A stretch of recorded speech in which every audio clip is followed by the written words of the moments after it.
Good evening. Welcome to Three Beards and a Boss. I am here with Becky and Brian. Now, we are missing one tonight because, family things come up, and we have an all-star nephew that plays basketball, and he has some practice stuff going on tonight. So Bobby's doing the awesome dad stuff. So that's why he's not with us tonight. I also want to let everyone know over the weekend we are approved for iHeartRadio and Podbean in Spotify. So now you can go to those three apps, type in Three Beers and a Boss, and listen to us on the way to work, getting ready, whatever you want to do, you can do that. And I'm super excited about that whole thing. So what's going on, guys? I hope some people listen to us in the shower, TJ. You know what? If people want to listen to us in the shower, that'd be awesome. Start their day by listening to their day with offices. Yeah, I like it. Or you can listen to us while you drink. Yes, that works too. So don't you drink in the shower? Yeah, I was gonna say some people do drink in the shower. So there's nothing better than a whiskey shower. They say there's actually some kind of brain chemical thing where, like, if you drink in the shower, it does something extra in your. I don't know. I read it. I feel good when I do it. So yeah, I've never done it, but now I may try. See, now we learned something. Mm-hmm. I just thought it was cool. No, it's a thing. It's a psychological and like a physiological thing. I'm trying to think of what, what in our history could have made our brains think that drinking alcohol while in the shower is like a pleasure thing. Like you could always kind of explain like how things happen. It's like some kind of reptilian thing we have deep in our brain. I can't even think of anything. One stone, Brian. I guess so. If you're an efficiency whore, I guess Yeah, I mean, if you're really tight on time. Yeah. Mm-hmm. My day is really busy, and I have to drink while taking a shower, and I have to get things done. So maybe that's a great way of thinking about it. See, I'd be afraid I'm watering down my whiskey. There's ways to keep it away. They have stuff you can put it in the shower to hold your whiskey. Where you put your shampoo and your conditioner, you put your whiskey. Yep. Usually you drink it fast enough where you don't have to worry about that type of stuff. Yeah. Put it on the edge of the shower, something. Yeah. So speaking of showers, we do not have a guest tonight, but what we did a YouTube long time ago, and the audio was really bad. It was buffing, like a lot of the first episodes we did. And what we did was we did introductions about ourselves, getting to know the host. Well, tonight we're going to pick on Becky. But before we do that, I just want to bring there's two other things I want to talk about. One, Brian is playing in the mud in California. So Brian, tell us a little bit about your adventures. Just California. We've been getting hammered with these storms. It's been like very devastating to see like how what rain and water can do to a place. We've made the Wall Street Journal. Biden's coming to see us tomorrow because part of our road is gone.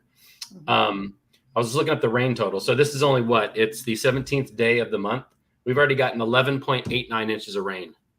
Wow. It's almost a foot of rain in this month alone, and just these couple storms that have come through. So. And you're so used to droughts out there. This is crazy to you guys. Well, it is. And because of like the droughts, we've had like these wildfires the last couple of years, really bad wildfires. And that's caused these huge burn scars on the mountains. Yeah. And then all this rain, there's nothing to catch the mud anymore. It just, the land, it just literally slides. I mean, I was driving around town even today, and there's just mudslides blocking lanes, they'll clean it up whenever they get to it, but it's pretty crazy. This is the first day that it hasn't rained in I don't even know how long. Now, has there been, because you live in the Santa Cruz area, has there been any houses that have slid down the mountains or the hill or mountainside? Not necessarily, but I was mentioning that we were being visited by the president, and we had Gavin come, Gavin Newsom come, a couple days ago, because I'm just going to show you this. Are you able to see This picture here. No. You're not seeing anything? No. Let me see here. We don't have Bobby with us tonight, so you might have to just explain it to us. Well, let me see here. I'm typically not that bad at doing these kind of things, but Oh, how about now? There you go. No. So this is the town that I live in. This is Capitola. I don't live in any of these houses, or these are actually a bunch of hotel rooms. But this is behind it is the town, the bridge right there. There's a row of restaurants behind there, and those are all just completely ruined. I mean, the ocean is gone. This would come up this high, and there's a river mouth right here off to the right. And whenever the tide would come up really high, the river would try to expel all its water it's been getting, and it couldn't. So it would just flood the town. So the entire town is now like having to rebuild just from these floods, the flood water. So all these restaurants, which has been basically, this town is a tourist town. Right. The summertime is where these restaurants fill up, and they're going to have to be rebuilding. It's going to be a quick effort. If you want to look up some other pictures, I'm not very good at all this. Like I said, Right, Bobby, you said Bobby, but I mean, the piers here, we have 2 piers that are just completely got wiped out. As a matter of fact, one of the piers ended up in one of those restaurants right there. Like the pier. That's why Governor Newsom, he declared the state of emergency inside of that restaurant, like right in front of that pier. I was like, that was a good picture right there. That was a good picture of the destruction of what happened. Yeah, and this is kind of a cycle for California. You have drought, then you have fires, then you have mudslides, and this, when I lived there back in the early '90s, it happened not in the Bay Area, but it happened like close up to like where Malibu and all that is. Mm-hmm. So it truly is a cycle to everything. It's terrible. That's the one thing a couple of things, that and earthquakes, but California is such a beautiful place. Yes. And then you have destruction. Well, I don't know. I mean, like if you saw the pictures, I was looking behind that picture of those, the ocean and those hotel rooms and things. And I mean, yeah, I was like looking at the houses up there. It's the neighborhood right above that. And it is a beautiful place. It was like almost like something out of the Goonies. If you would have taken all the destruction away, like a Goonie town or something, it was like foggy and kind of misty, Yeah, it's a beautiful place. But yeah, you have to deal with a lot of destruction and a lot of. Yeah. Did I ever tell you my first experience with an earthquake when I got to California? So I think I was there for maybe a month, and I'm sitting in a lazy boy chair.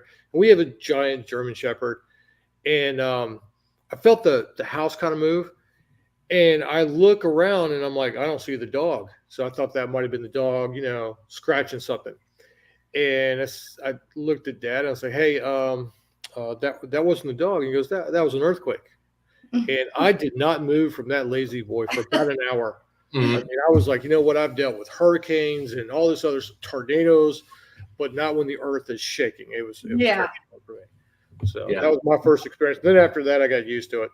Yeah, now I'm used to them. I mean, they're like, you're like, oh, was that an earthquake there? And then you just look it up. You're like, oh, that was a 4.6. Oh, man, that was a pretty good one. That was pretty close. Oh my gosh. Yeah. Like, come on, God, give me what you got. Yeah. Well, I mean, after you've seen the movie San Andreas, until I see that kind of destruction happening around me, I'm going to be pretty calm, Yeah.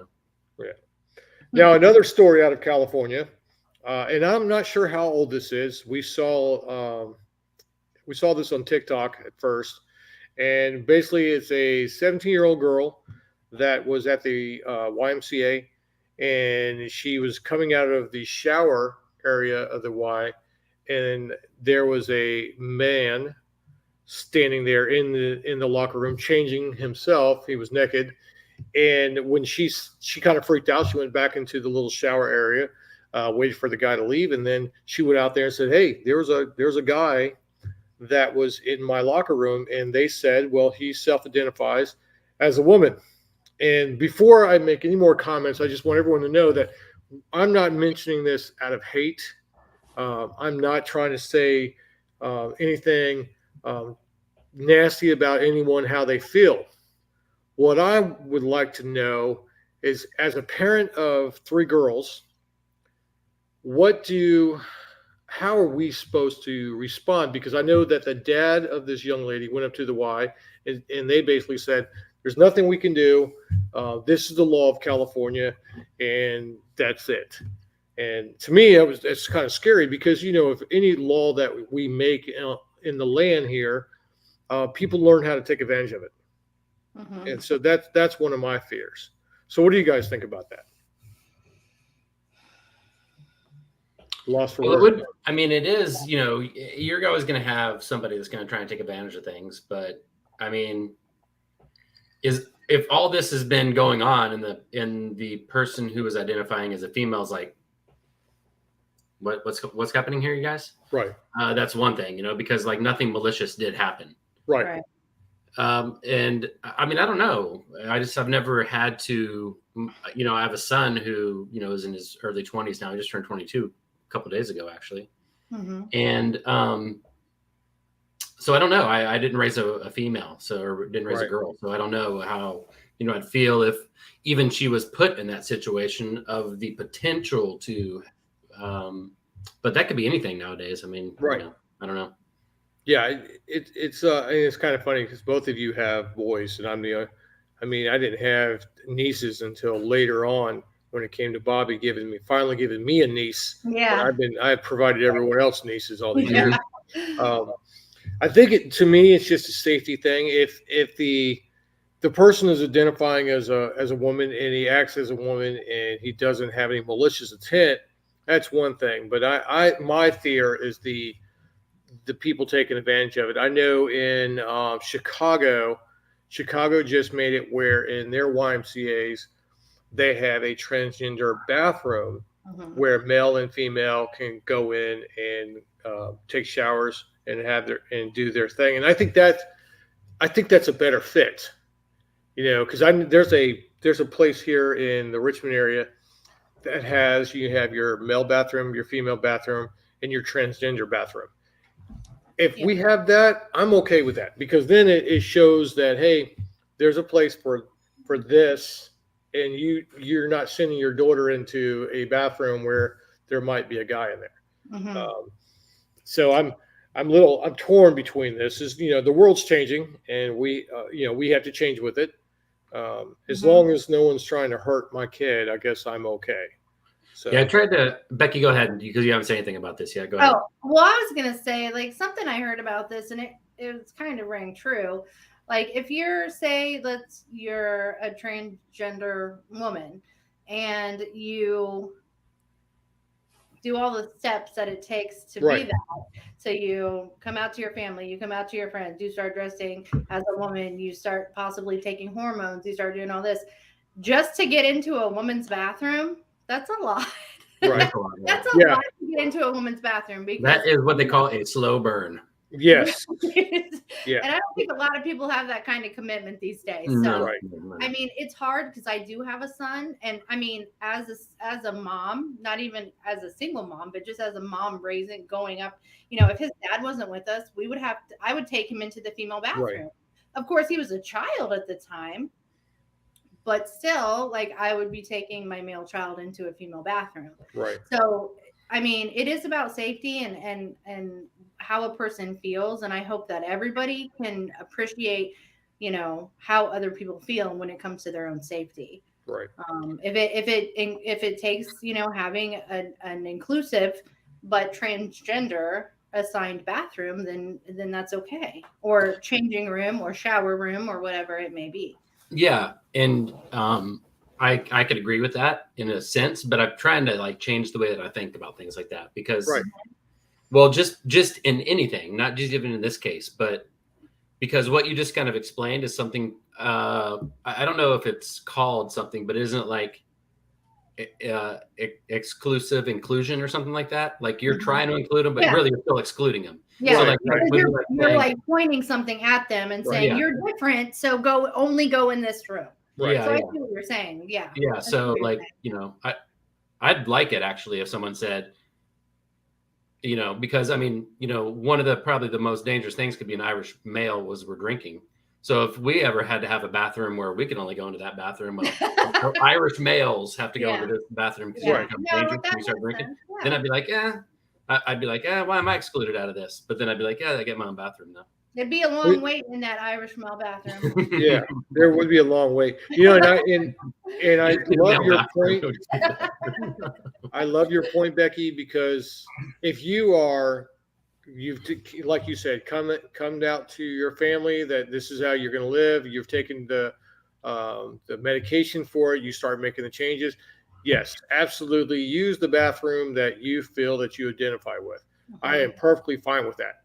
Where I guess I have the issue is that the person that hasn't done anything, that just says, "Hey, I self-identify as a woman," and you go into a woman's bathroom without going through all of those steps.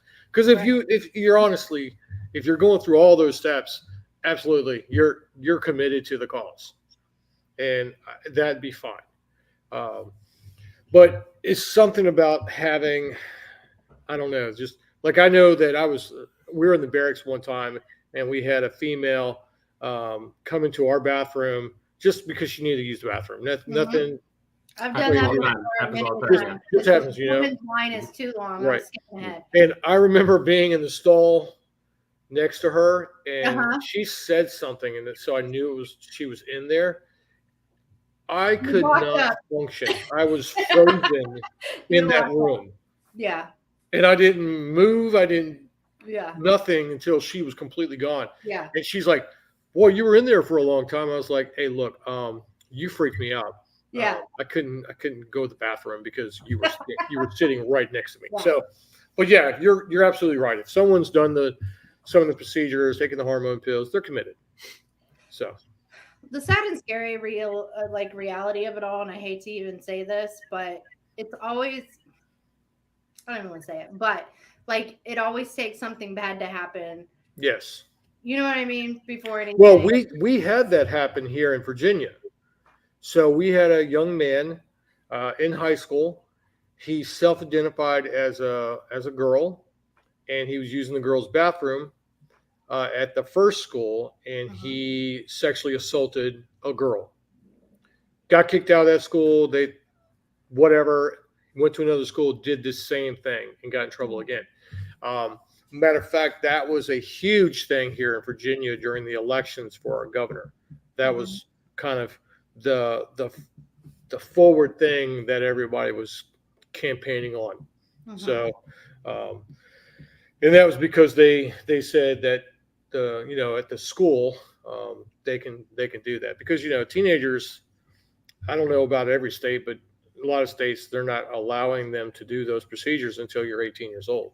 And you shouldn't. I mean, it really takes. I'll talk from semi-personal experience and knowing teenagers, and one minute they say I'm bisexual or possibly gay, and then a couple of years later and like, no, I didn't mean that. Right. Right. So it is something that it's family by family basis, obviously, and that is the important thing to know, that it's person by person, family by family. But just seeing it and knowing it, like you just don't know. And teenage years are the most informative, the most conflicting, the most, we all have had teenagers. God, there's a lot of shit going on. There's a lot of shit going on in their head. So you can't always trust what they say from week A to week Z. It can change. Exactly. Absolutely. You just have to support them through whatever they're going through at the moment. And that's really all that matters. Is that you're supportive in every step. Yep. Yeah, because the worst thing you can do as a parent is, your kid comes to you and say, "Hey, this is how I feel," and you say, no, I don't. No. If you just basically blow them off, that's going to be the worst thing in the world for them. Yeah. You support them through it. You listen, you talk, you educate. You continue to do that through all of those, because it's all questions. It's all questions through those years. So you just got to be as informative as possible. You got to be as helpful as possible. You got to be there for every step of the way. Yep, absolutely. So now let's switch gears here. No. Like I said earlier, we wanted to get to know the host, and of course, we're all going to go through this. But tonight is the boss, because you see it says who's the boss, and we want to know what makes the boss. The Tick. boss. I want to know how you dealt with all of us all those years. Did we make you tougher? What was our impact on you? I would definitely say tougher. I mean, I grew up with all brothers. Like this is an embarrassing story, but I'm going to tell it anyway. Like I can remember being a kid and needing a pair of underwear, and I would get your guys' underwear, and I would try to pee standing up. Like I wanted to be the boy. I wanted to be a boy, just like all of you. We did, you know, things in outdoorsy, very much Rambo-esque. Yeah, I mean, we dragged you around. We was like, Yeah. we weren't Yeah. playing Barbies with you. No, and I don't even know that I owned a Barbie, to be quite No, honest. you own Cabbage Patch. I did own, yeah, I did have the Cabbage Patch when I was really little. And I remember playing school and doing all that kind of stuff when I was a kid. But more than anything, I just remember building forts, playing in the chicken coop, doing all those things that. Brian, are you good? What happened to Brian? He is right here.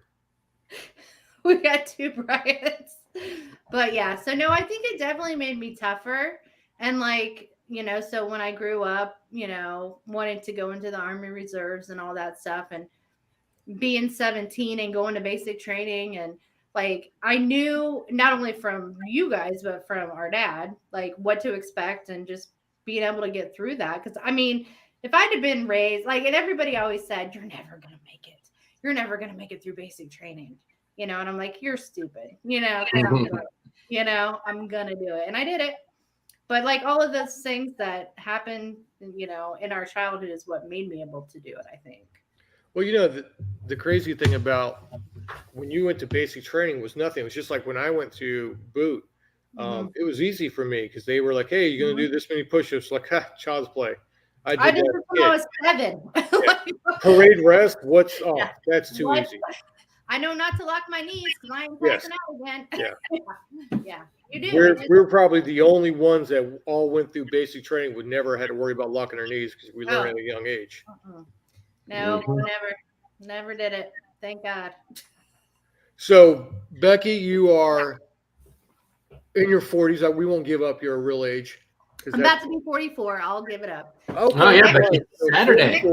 Next week, I'll be 44. Yeah, I don't mind. So, at big plans, Becky? What's that? No. Plans, Becky? No. I mean, I'm getting a tattoo on Monday, but that's about it. Getting a new tattoo. Sweet. So, at 44 almost, and having all brothers torment you, you were blessed with one son to torment you some more. Oh, I don't think I could have handled a girl. I'm going to say that. Pat wanted a girl. I learned later, but if I would have been blessed with a girl, I don't know how I would have raised her. Me and Connor, we're like peas in a pod. We get along. We have the same personality. We banter.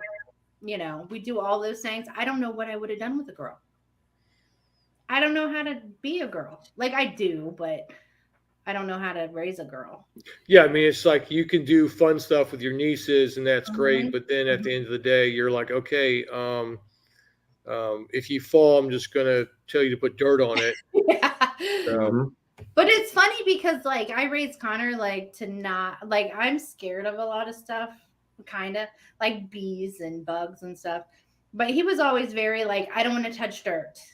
I don't want to get dirty, so that was good because I don't like that kind of stuff. But play every sport you want to play. I'll do all that. I'll help coach. I'll do whatever you need me to do. But, it was good that he didn't want to play in the mud because that's gross. Yeah, my boy wanted to play in the mud. He wanted to do everything he possibly could to just stay dirty. Yeah. So. Now, let's talk a little bit about your job. Okay. I know that you can't give up a lot on what you do. Right. And I know you probably can't tell a lot of stories. Right. You're in the same boat as I am. When I get to do this, I can't talk about a lot of things. I can generalize. Right. So tell us a little bit about your job. Can I start from the beginning since we have a little bit Absolutely. of time? Okay, so when I was young and in college, my goal was to be in the FBI. I had originally wanted to be a forensic, um, well, part of the FBI forensic team, the evidence response team. Wanted to be out in the field collecting all the evidence and coming back because I always like, and you guys can attest to the fact that I loved from a young, like when it first started, like Autopsy on Mhm. HBO. My God, my favorite show. That's what started it all. So I had always learned from like a young age, like I want to like be a voice for somebody who doesn't have one anymore. So I went to EKU, Eastern Kentucky University, who has a great forensics program. Started that and realized quickly, holy shit, this is like pre-med classes. Like Right. I'm in school with doctors and I'm dumb. I'm not dumb, but it was hard. It was really, really hard. It was really, really hard. So about a year in, I decided, not quite for me. So I still wanted to be in the FBI. So I started like researching jobs that were open in the FBI, and I found what was called a victim advocate. And I'm like, what is that? So I started kind of looking into it, and it was a person that advocated for victims of crimes through the federal level. And I was like, that's kind of cool. That's kind of being a voice for somebody. So I changed my major and started going to college for sociology. Well, I ended up graduating my sociology degree, and then I became a my local county advocate, victim advocate. So that's what I do now. Essentially, so I work in the common police court, which means I work with all felony level crimes. Anytime anyone is a victim of a felony level crime, then we are kind of the liaison between the victim and the prosecutor. We walk them through all the steps of, the court proceedings because that's multiple. There's multiple court proceedings before we ever get to trial. If we go to trial, then we kind of prepare them for trial, get them ready to testify, explain everything, show them the courtroom, do all of those kind of things. In my position, we actually do 24-hour crisis. So for us, we do one weekend every 5 weeks, or I'm sorry, 4 weeks right now. And so anytime there's a crisis call, which could be a sexual assault, a suicide, a homicide, a violent robbery, a felonious assault, any of those things, we go out and we support the victim through that process because when they're in the hospital, when they have to talk to detectives or officers, we just kind of sit with them, kind of walk them through that process as well. That's kind of it, really. Do you It's a so lot, but you go out to the scene, correct? occasionally, yeah, Yeah. yeah, we will. Now, I know that you don't carry a firearm. No, Do you have to wear a vest or some no. type of identification? What do you? We do have identification, but we do not carry any firearms or anything Right. like that. Could you? Have we always have a detective, a police officer, our investigator from our office. We always have law enforcement with us. Okay. So if we go to prepare, well, if we prepare a victim or we meet with a victim inside our office, or like say we'll say let's meet at the police station nearest to you. We always want somebody there. We don't just typically we can, but we don't always go into homes of people and just sit there and talk to them. We like to have law enforcement with us. Right. Mm-hmm.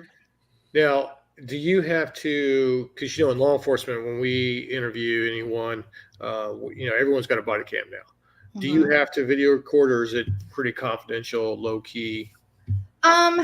So with the advocacy, we have an ethics code. We have a confidentiality procedure where if somebody were to tell me, I'm going to tell you something, but I don't want you to reveal it or release it or tell anyone, that stays with me. Right. But typically, if we're doing an interview of any kind, either it be, so we also do Child Advocacy Center. We have one of those here, and we always go to the interviews that happen at the Child Advocacy Center. So those are obviously interviewed, or I'm sorry, they're done by a forensic interviewer, and then they're videotaped so that Right. all of law enforcement and prosecutorial team and all of those people see it without the victim having to say it 100 times. Right. So that's obviously on video. If we interview a client, then it's law enforcement. They'll audio, Right. not in an investigation in like an interrogation room. We'll do that a lot. So it's pretty much always taped unless we're like preparing for something. If we're preparing for trial, we don't. But if it's an interview or any kind of questioning, then we always have law enforcement doing some kind of recording. Yeah. Okay. Mm-hmm. So I know in my courthouse for our, we call it juvenile domestic relations court, but a lot of people call it family court. We have a room set up for kids. It's got a camera in there, basically a two-way camera. They can see the judge, and the judge can see them. They can talk to each other. The kid can have the ability not to see everyone in the courtroom, just the judge, and of course, everyone in the courtroom can see the child. Yeah. The child doesn't know that. Do you have something like that set up? We do not in our county. We have so in Lebanon, there's BCI, which is the Bureau of Criminal Investigation for Ohio. Now they have the ability to do that, but I've never had a court proceeding where that's possible. Okay. I wish it were. Right. And we advocated, I can't tell you how many times I've advocated for that. It's just not ever happened. Right. But that is something I wish could happen for child victims. Absolutely. Yeah, because we try to keep kids out of court. That's the last thing we want a child to have to go into a courtroom. Yes. And even defense attorneys know, hey, let's not do that. Let's use this camera system and go from there. But the suspect has the right to be able to hear whoever is accusing him, and hear the testimony from that person. Which that's where our hiccups come from, is the defendant's rights to face their accuser and be right in front of them. That's where a lot of our judicial hiccups happen. In my county, we're so blessed. We have a fantastic child advocacy center. We actually have a mock courtroom in the advocacy center, so we can meet in the mock courtroom, and we'll show you, like, this is where the judge sits, this is where you sit, this is where everybody, this is, and then we also, before any trial, we take our victims over to the actual courtroom that they're going to testify in, without anybody there, obviously, and we point out this is where you're going to see. This is how far the defendant is away from you. This is what you're going to do when you come in. This is where the jury sits. So we try to, my biggest thing is like the fear of the unknown. Right. Like if you're walking in with the fear of the unknown, it's going to be so much harder for you. Right. And I want to take some of that fear away. So if I know that you at least know where you're walking, who you're talking to, where everybody is, and how safe you are. There's a deputy here. There's a bailiff here. The detective on the case is right in front of you, and he has a gun. So for them to know how safe they are in that courtroom, for as scary as what they're about to talk about is, we just want them to know they're okay. Right.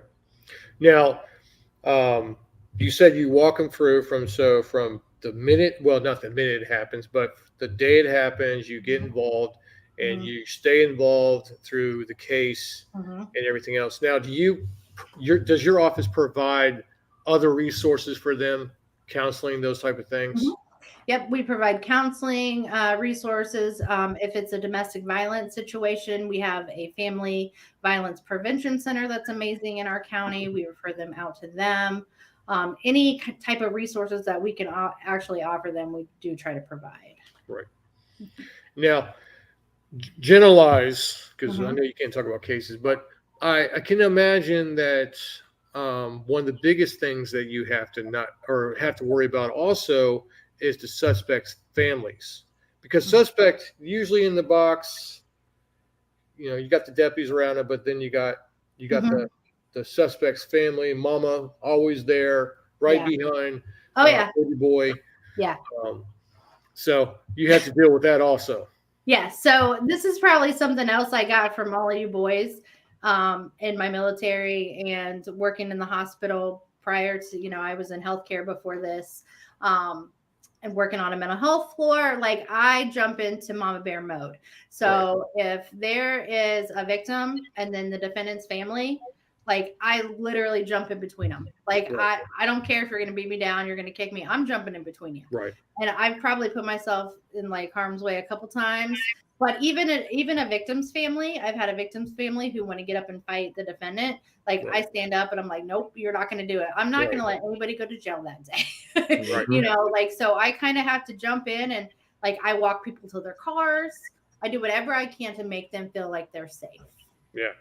Well, I'll tell you, I worked in the courts for about 8 years, worked very closely with victim witness advocates, and they're awesome because they'll, we pick up on a lot of things in a courtroom, but then they come in and they go, hey, look, I've been working with this family. They've been getting phone calls from the defendant's family. Yeah. The defendants reached out to them. They give us so much information and make our job so much easier. And then that's a second. If I know there's animosity or I know somebody's about to jump off, I will. The first thing I do when I walk through security is go to the desk and I'm like, hey, she's going to be a problem. He's going to be a problem. They're going to be a problem. Have our back. So there was one case where we had a defendant. It was a sexual assault of a minor. And I knew his mom and his sister and his family were going to be there. And they're kind of a rough crowd anyway. Mm-hmm. So I immediately told the deputies, hey, this may be an issue. Right. And I had all of the detective section out of the sheriff's office. I had every court security and bailiffs in that courtroom because I was really afraid that they were going to do something. Right. So even when it didn't happen, just to have that show of support, to have those people there makes that family not want to do anything. Right. So, I mean, my court's amazing. The people I work with are, oh my gosh, I couldn't say anything better about them. They're awesome. They will always have your back as long as you tell them, hey, this is going on. Right. Yeah, I know. We had a case years and years ago, and it was a murder trial, and it was a big trial. Mm-hmm. And we had pictures, because people come to suppression of evidence case or dockets, those things, docket calls, all that stuff that goes on in the case before you get to the trial. Yeah. So anytime those folks were coming in, we were taking pictures of them. We had a little board out. We had this is mom, this is dad, this is the cousin, whatever the case was. We had all that laid out. So every person in our courthouse knew exactly who all the players were on both sides.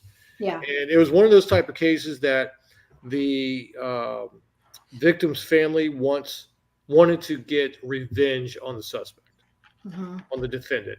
Yeah. So it was really, it's like, you can't do that. We can't allow you to do that. So we don't want to put you in jail, but we will if we have to.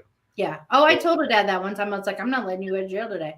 So you're gonna have to go through me. Like literally, I'm not letting that happen. Yeah, and you're like, and I've been really nice to you. You don't want to hurt me. Yeah. Yeah. Have you guys ever had A&E in your courtroom? Who?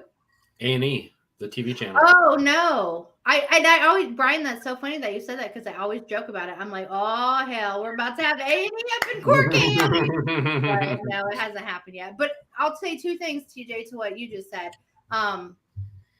The first thing is pictures.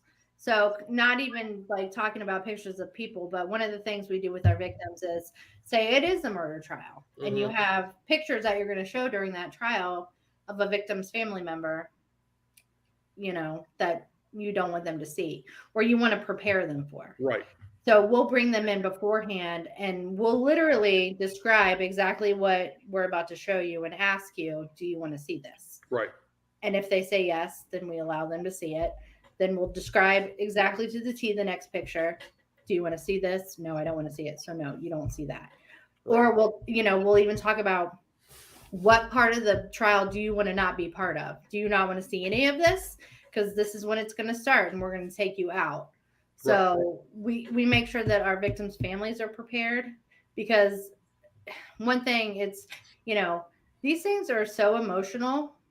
And so like, you can't I'm sorry, but if my loved one was killed or hurt by somebody, I don't know that I could control myself in a courtroom, right. But you have to prepare people for what is about to happen. That's the best thing you can do, is just prepare.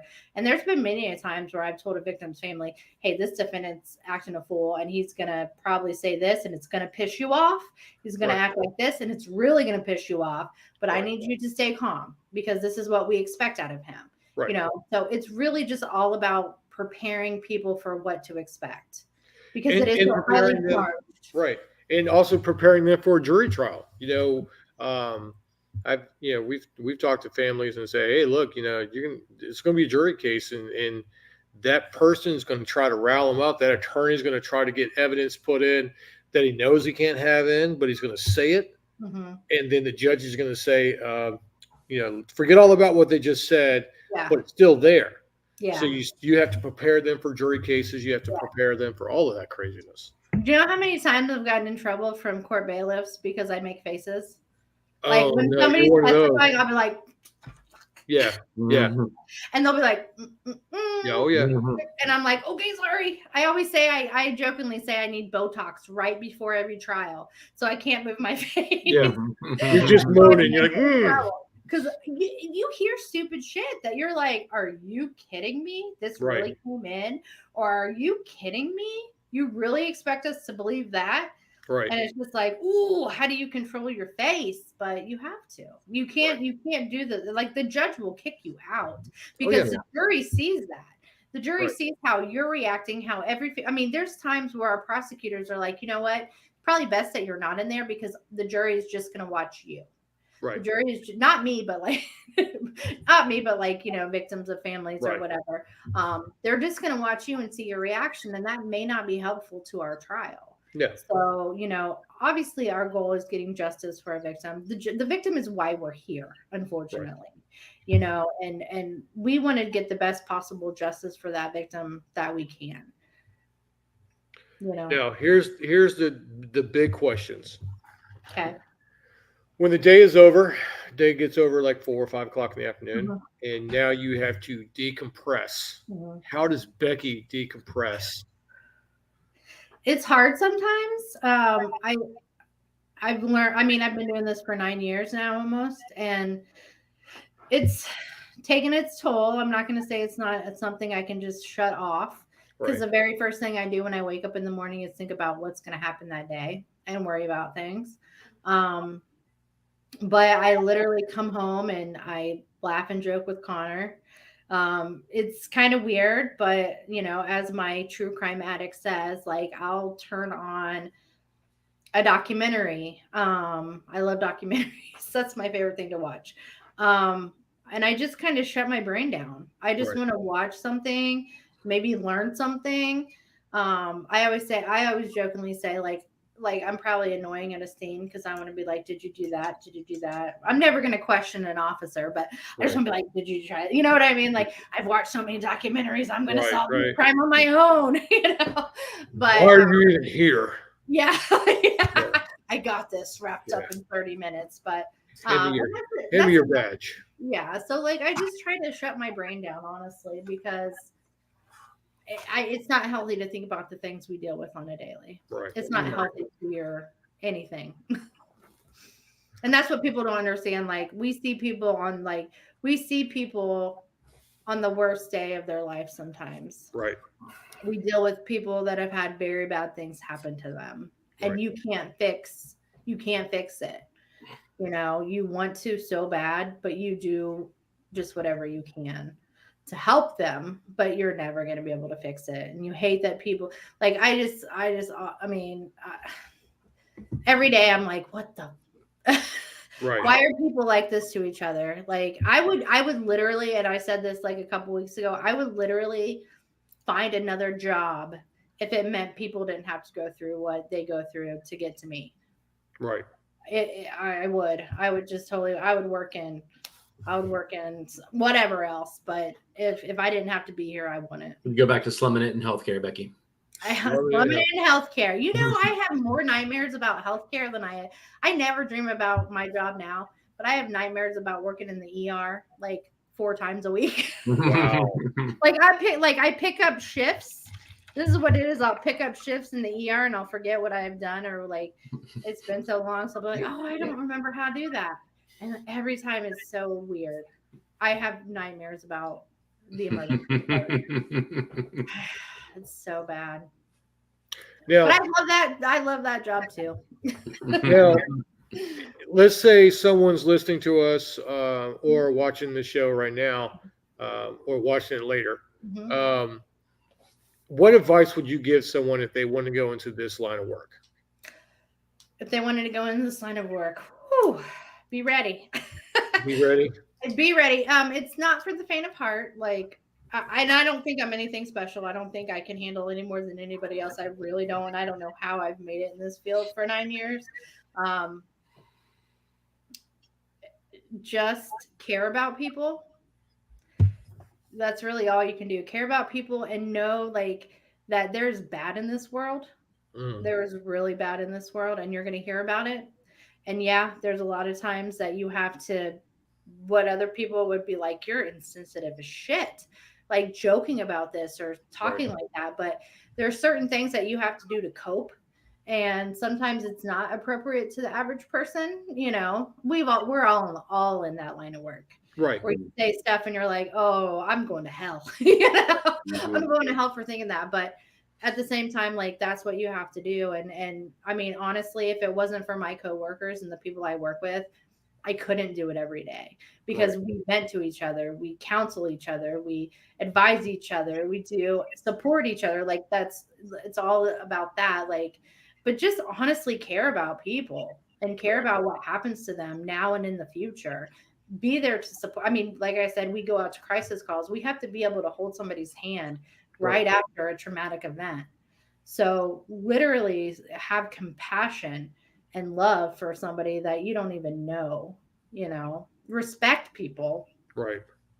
be able to find people where they are. Like you're not going to always click with your victim. You're not always going to click with your client. They're not always going to be like, yeah, I called the police on my husband who beat the shit out of me. And now I want to go back with him. Right. And I'm not pursuing charges anymore. What are you talking about? That never happened. Like that kind of stuff happens all the time. All the So you time. have to meet somebody where they are and you have to be able to help them, listen to them, talk to them, support them in every single way. You're not going to always agree with, and in my job, we work for the prosecutor essentially. So obviously we want a prosecution. We want somebody to be held accountable for what they did. And there are victims that say, I don't want him held accountable.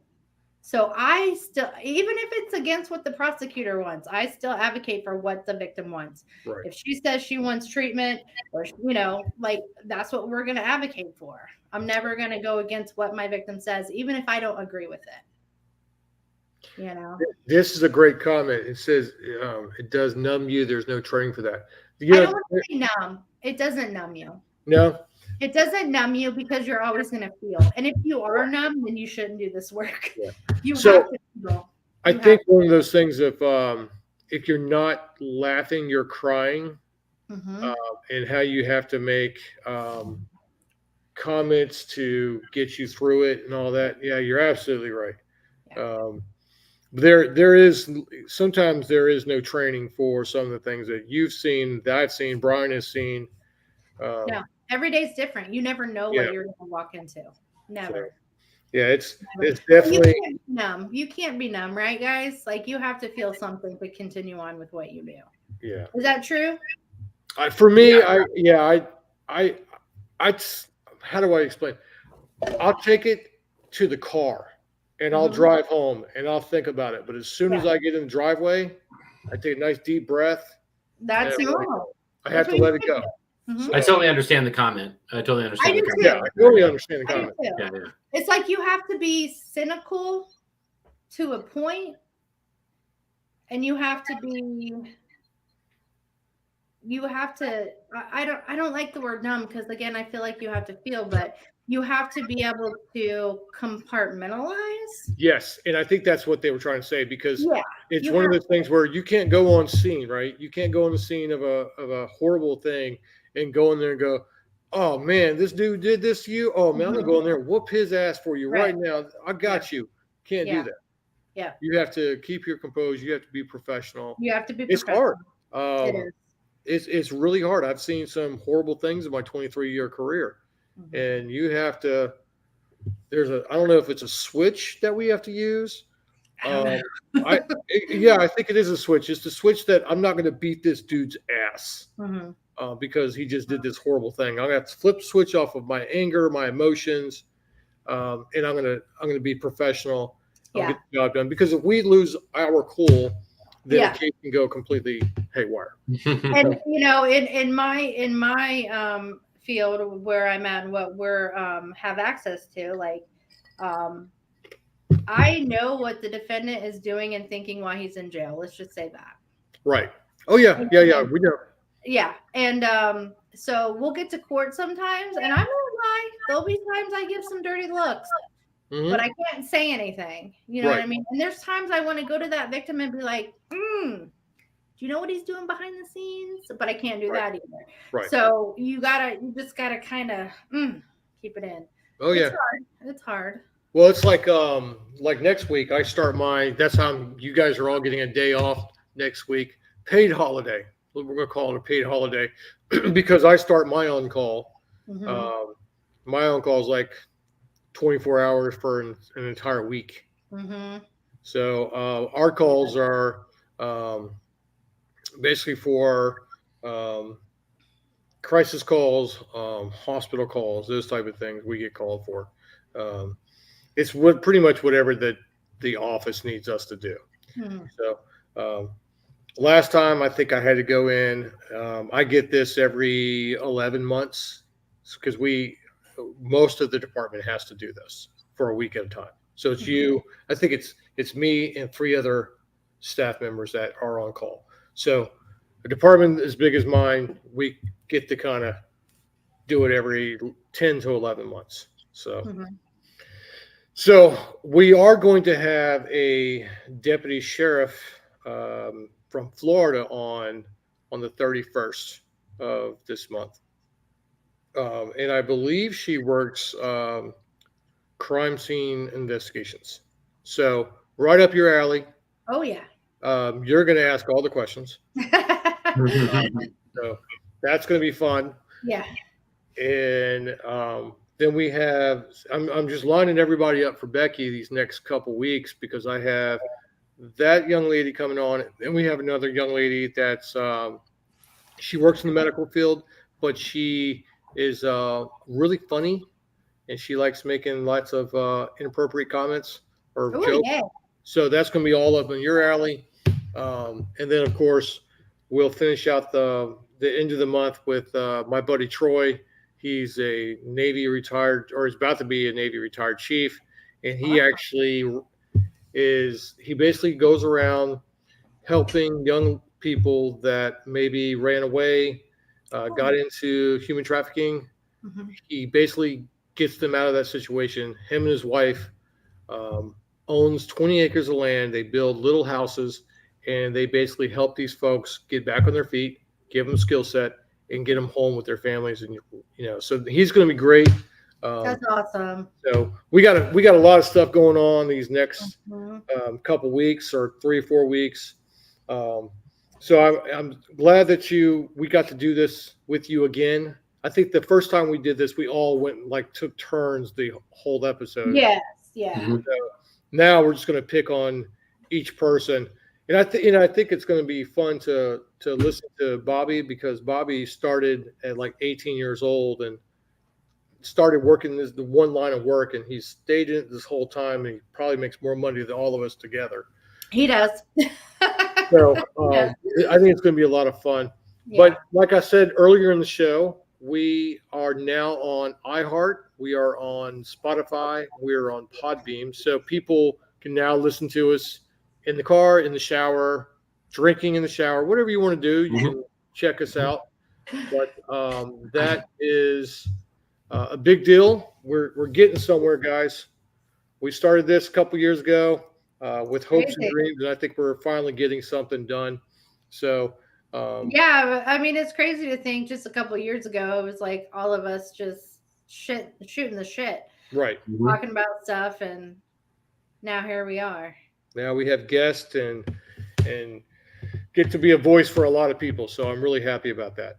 So a couple admin things real quick. Like if you're listening to us on Spotify or iHeart or one of those podcast apps and you want to see how good looking we are and pretty we are, please come check us out on YouTube, Three Beards and a Boss.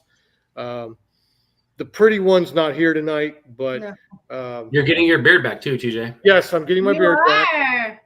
Are. And I have to shave it off again this weekend for drill. So, damn it. But I'll grow mine in. How about that? Yeah, grow yours in. It will be back to this when we have our next show, though. Okay. Sweet. So, a couple things of checking us out, liking our posts, leaving comments after we publish our show helps us a lot. Listening to our show on the podcast, just come help us out. You help us, we're going to help you. Anyone can come on the show. If you want a voice, we will allow you to be on our show and your voice will be heard. So, absolutely.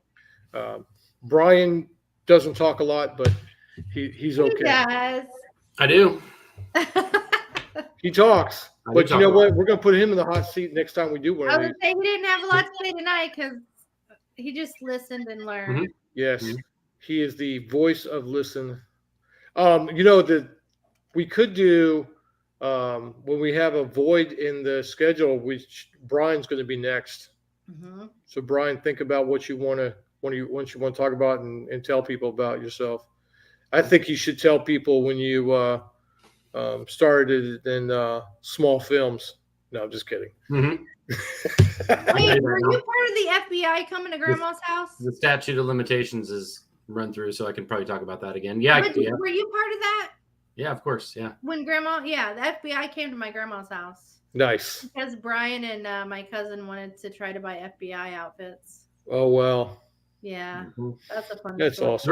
We're making a small film, TJ. Yeah, exactly. We're gonna definitely talk about that when it's your time up. We're gonna definitely hit that up. Bobby was involved in that too, though.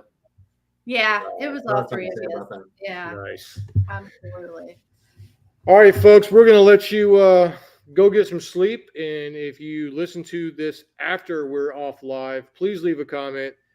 We really enjoy comments. We really enjoy that you follow us.